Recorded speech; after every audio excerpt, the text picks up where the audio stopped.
नीति की फाइलें जब कैबिनेट टेबल से उठती हैं तो उसका असर सिर्फ दफ्तरों तक सीमित नहीं रहता, वह लाइब्रेरी की खामोशी, कॉलेज के कॉरिडोर और छात्रों के सपनों तक पहुंचता है। भारत की उच्च शिक्षा व्यवस्था में वही क्षण सामने है जब दशकों से चला आ रहा ढांचा बदलने जा रहा है। और सवाल सिर्फ इतना नहीं कि क्या बदलेगा, बल्कि यह भी है कि किसके लिए और कैसे बदलेगा। नमस्कार, आप देख रहे हैं के तक न्यूज। मैं हूं अंकित सिंह। केंद्र सरकार ने यूजी, एआईसीटीई और एनसीटीई को समाप्त कर एक सिंगल रेगुलेटर बनाने के प्रस्ताव को कैबिनेट की मंजूरी देकर उच्च शिक्षा में अब तक के सबसे बड़े संरचनात्मक सुधार की नींव रख दी। इस बदलाव को विकसित भारत शिक्षा अधिक्षण विधेयक के जरिए लागू किया जाना प्रस्तावित है। सरकार इसे शिक्षा प्रणाली और सरल, पारदर्शी और भविष्य के अनुरूप बनाने की दिशा में निर्णायक कदम बता रही है। अब तक भारत की उच्च शिक्षा व्यवस्था 3 अलग अलग नियामकों के सहारे चलती रही है। विश्वविद्यालयों पर यूजीसी की निगरानी, तकनीकी संस्थानों पर एआईसीटीई का नियंत्रण और शिक्षक प्रशिक्षण संस्थानों पर एनसीटीई की पकड़। तीनों की अपनी नियमावली, अपनी प्रक्रियाएं और अपनी शर्तें थीं। समय के साथ यह व्यवस्था छात्रों और संस्थानों दोनों के लिए जटिल होती चली गई।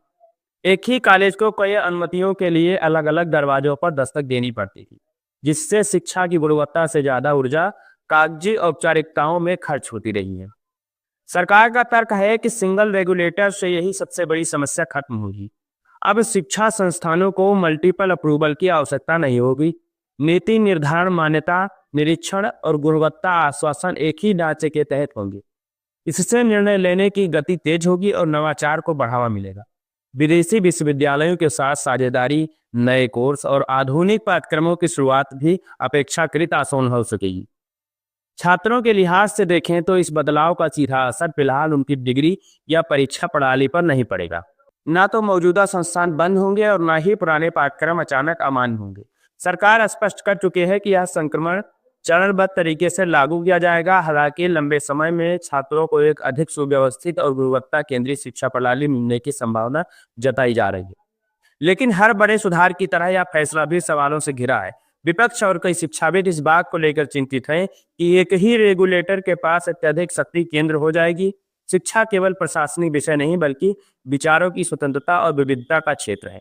ऐसे में आशंका जताई जा रही है कि अत्यधिक केंद्रीकरण से विश्वविद्यालयों की स्वायत्तता प्रभावित हो सकती है और राज्यों की स्थानीय आवश्यकताओं को पर्याप्त महत्व नहीं मिल पाएगा। शिक्षा विशेषज्ञों का मानना है कि असली परीक्षा इस कानून के लागू होने के बाद शुरू होगी। अगर नया रेगुलेटर केवल गुणवत्ता और पारदर्शिता तक सीमित रहा तो यह बदलाव ऐतिहासिक माना जाएगा। लेकिन अगर नीति निर्माण में राजनीतिक या नौकरशाही हस्तक्षेप बढ़ा तो वही सुधार एक नए विभाग का रूप ले सकता है।